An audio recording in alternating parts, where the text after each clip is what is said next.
বয়স বাড়ার সঙ্গে সঙ্গে শরীরের পুষ্টি চাহিদা বদলাতে থাকে।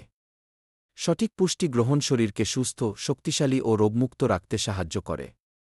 বয়স্কদের জন্য খাবার নির্বাচনে বিশেষ মনোযোগ দেওয়া জরুরি। তাই আজ খাবারের তালিকা নিয়ে ভিডিওটি শুরু করা হচ্ছে। পুরো ভিডিও দেখলে আশা করি উপকৃত হবেন। নাম্বার ১ প্রোটিন সমৃদ্ধ খাবার ডাল, মসুর ডাল, মুগ ডাল, ছোলা ইত্যাদি। ডিম, মাছ, বিশেষ করে ছোট মাছ বা সামুদ্রিক মাছ। মুরগির মাংস, কম তেলযুক্ত, টফু বা সয়াবিন তেল। নাম্বার ২ কার্বোহাইড্রেট লাল চালের ভাত বা ব্রাউন রাইস, লাল আটার রুটি। ওটস বা জাউ, ফাইবার সমৃদ্ধ, মিষ্টি আলু। নাম্বার ৩ ফল ও সবজি। প্রতিদিন বিভিন্ন রঙের শাকসবজি, পালং শাক, ব্রোকলি, গাজর, লাউ। মৌসুমি ফল, পাকা পেঁপে, কলা, আপেল, কমলা, পেয়ারা। নাম্বার ৪ ফ্যাট, ভালো চর্বি। বাদাম, কাজু, আখরোট, বাদাম। অলিভ অয়েল বা সরিষার তেল।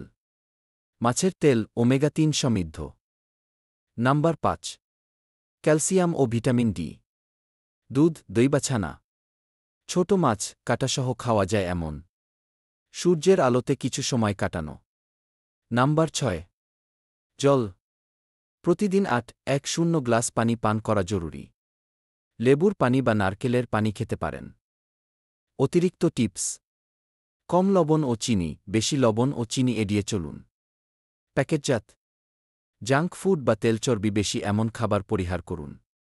বেশি খাওয়ার চেয়ে অল্প অল্প করে দিনে ৫-৬ বার খাওয়া ভালো। হালকা ব্যায়াম, খাবারের পাশাপাশি প্রতিদিন হালকা হাঁটা বা যোগ ব্যায়াম করলে হজম ও স্বাস্থ্যের উন্নতি হয়।